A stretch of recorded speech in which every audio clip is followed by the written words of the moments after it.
உம்மைத்தான் நம்பியிருக்கேன் ஏசப்பா, உம்மைத்தான் நம்பியிருக்கேன்,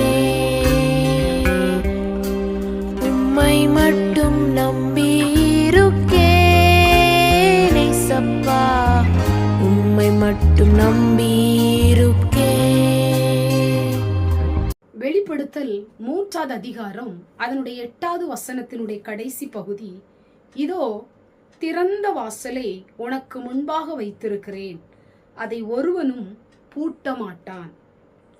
எனக்கு அன்பான தேவ பிள்ளைகளே, எனக்கு ஒரு வாசல் திறக்காதா, எனக்கு ஒரு வழி உண்டாகாதா என்று சொல்லி அநேக நாட்கள் நீங்கள் காத்திருக்கலாம், எதிர்பார்த்து கொண்டிருக்கலாம், செபித்து கொண்டிருக்கலாம், நீங்கள் உங்க வாழ்க்கையிலே ஆசைப்பட்டு கொண்டிருக்கலாம். இந்த நாளிலும் கர்த்தருடைய வார்த்தை யாருக்கெல்லாம் வாசல் திறக்க வேண்டும் என்று சொல்லி எதிர்பார்த்து கொண்டிருக்கிறீர்களோ அவங்களுக்காக கர்த்தர் இன்றைக்கு இந்த வார்த்தையை கொடுக்கிறார். இதோ திறந்த வாசலை உனக்கு முன்பாக வைத்திருக்கிறேன், அதை ஒருவனும் பூட்ட மாட்டான்.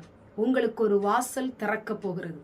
இன்றைக்கு பூட்டு உடைய போது வாசல் திறக்க போகிறது. இதுவரை உங்க வாழ்க்கையிலே பூட்டி இருந்த எல்லா கதவுகள் மேல கர்த்தருடைய வல்லமை இறங்கி வரப்போகிறது. இன்றைக்கு ஆண்டவருடைய வல்லமை பூட்டை உடைச்சி உங்களுக்கு கதவை கர்த்தர் திறக்க போறார். அநேக கதவுகளுக்காக திறக்க வேண்டும் என்று சொல்லி நீங்கள் எதிர்பார்த்து கொண்டிருக்கலாம், ஜெபித்து கொண்டிருக்கலாம். அதற்காகவே ஒவ்வொரு நாளும் தேவனோடு கூட நீங்கள் பேசி கொண்டிருக்கலாம்.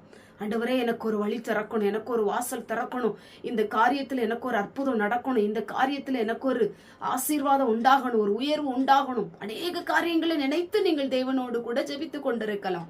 இன்னைக்கு ஆண்டவர் உங்களுக்கு பூட்டை உடைக்க போறாரு.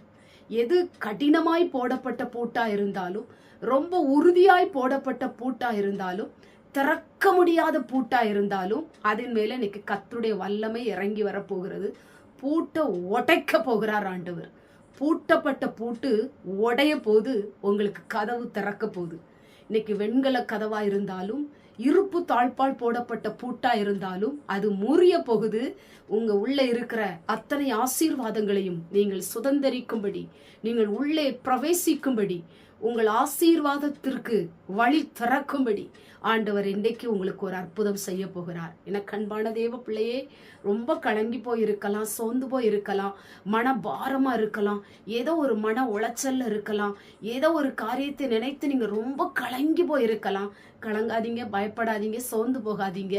உங்களுக்குன்னு ஒரு வாசலை திறக்க போறாரு. அந்த பூட்டை உடைச்சி நீங்கள் உள்ளே பிரவேசித்து ஆசீர்வாதத்தை சுதந்திரித்துக் கொள்ளும்படி ஆண்டவர் கிருபை செய்ய போகிறார். கண்களை மூடி ஜெபம் பண்ணுவோம். எங்கள் பரிசுத்தமுள்ள நல்ல பிதாவை, கேட்டதான வசனத்தின் மூலமாய் இதோ ஒரு திறந்த வாசலை உனக்கு முன்பாக வைத்திருக்கிறேன் என்று சொன்ன ஆண்டவர், உடைய பிள்ளைகளுக்காக ஆண்டவரே கடினமான பூட்டுகளை உடைத்து வாசலை திறக்க போவதற்காய் ஸ்தோத்திரம். உடைய பிள்ளைகளுக்கு வழிகளை திறக்க போவதற்காய் ஸ்தோத்திரம். அடைப்புகளை திறக்க போவதற்காய் ஸ்தோத்திரப்பா.